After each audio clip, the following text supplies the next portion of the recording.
পৃথিবীতে এমন কিছু জিনিস আছে যা বিজ্ঞান ও যুক্তির সব ব্যাখ্যাকে ছাপিয়ে যায়। মানব ইতিহাসের এমনই এক রহস্যময় অধ্যায় হল শয়তানের বাইবেল নামে পরিচিত একটি প্রাচীন গ্রন্থ। এটি শুধু একটি বই নয়, বরং এটি একটি কিংবদন্তি, এক রহস্যময় অভিশাপের প্রতীক। এর প্রকৃত নাম কোডেক্স গিগাস, যার অর্থ হল বিরাট গ্রন্থ। এর বিশালতা এবং এর মধ্যে লুকিয়ে থাকা ভয়ঙ্কর চিত্র এবং রহস্যময়তার কারণে এটি শত শত বছর ধরে আলোচনার কেন্দ্রবিন্দুতে রয়েছে। ধারণা করা হয় এই বইটি ত্রয়োদশ শতাব্দীর শুরুর দিকে, অর্থাৎ 1210 সালের দিকে বর্তমান চেক প্রজাতন্ত্রের একটি বেনেডিক্টাইন মঠের একজন সন্ন্যাসী এটি রচনা করেছিলেন। কিন্তু এর গঠন, ওজন এবং ভেতরের বিষয়বস্তু এতটাই অস্বাভাবিক যে এটি নিয়ে আজও বিশেষজ্ঞরা রহস্যের কুল কিনারা খুঁজে পাচ্ছেন না। বইটির ওজন প্রায় 36 কিলোগ্রাম এবং এতে রয়েছে 620টি পাতা।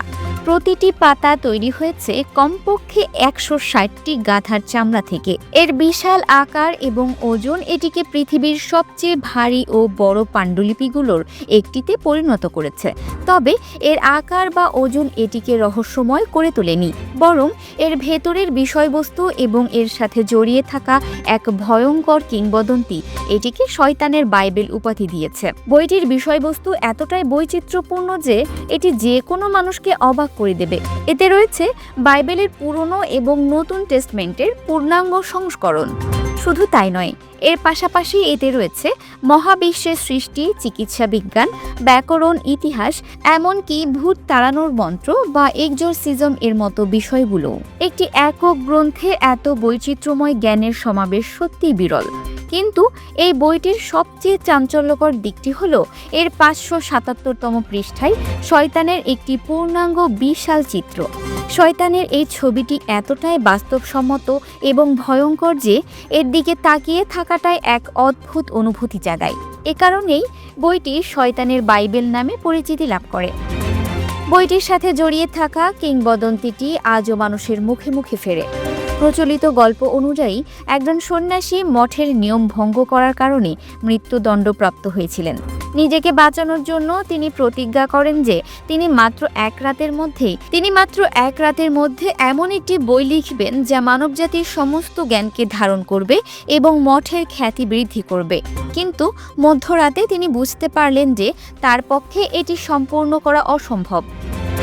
তখন তিনি তার আত্মাকে শয়তানের কাছে বিক্রি করে দেন।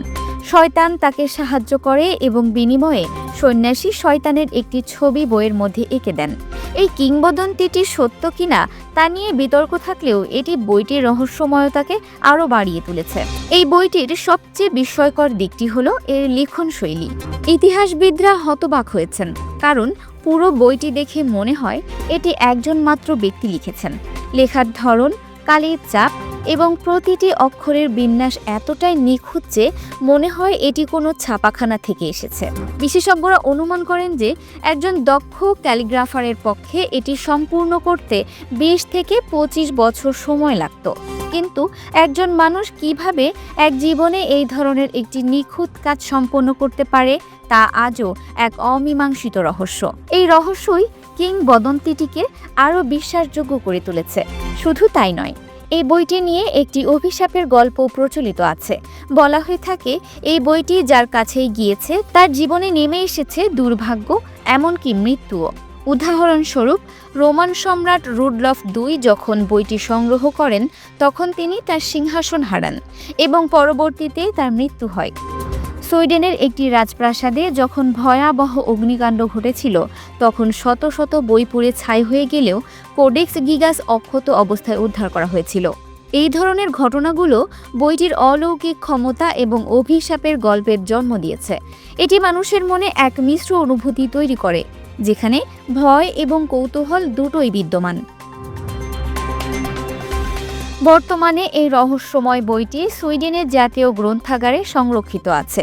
এটি জনসাধারণের জন্য সরাসরি প্রদর্শিত হয় না, কারণ এর ঐতিহাসিক গুরুত্ব এবং সংবেদনশীলতা অনেক বেশি। তবে গবেষক এবং সাধারণ মানুষের কৌতূহল মেটানোর জন্য 2007 সালে এর একটি ডিজিটাল সংস্করণ প্রকাশ করা হয়েছে। এটি বইটির ইতিহাস, এর ভেতরের রহস্যময় চিত্র এবং এর সাথে জড়িত কিংবদন্তিগুলোকে সবার সামনে উন্মোচন করেছে।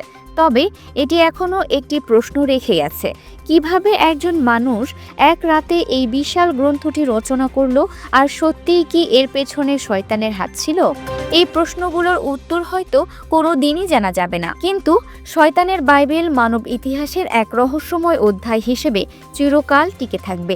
এটি আমাদের মনে করিয়ে দেয় যে ইতিহাসের পাতায় এমন অনেক কিছুই লুকানো আছে যা যুক্তির বাইরে এবং যা আমাদের ধারণার সীমাকেও অতিক্রম করে যায়। Multimedia desk, Dinajpur TV. Dinajpur TV মানুষের জীবনের কথা বলে।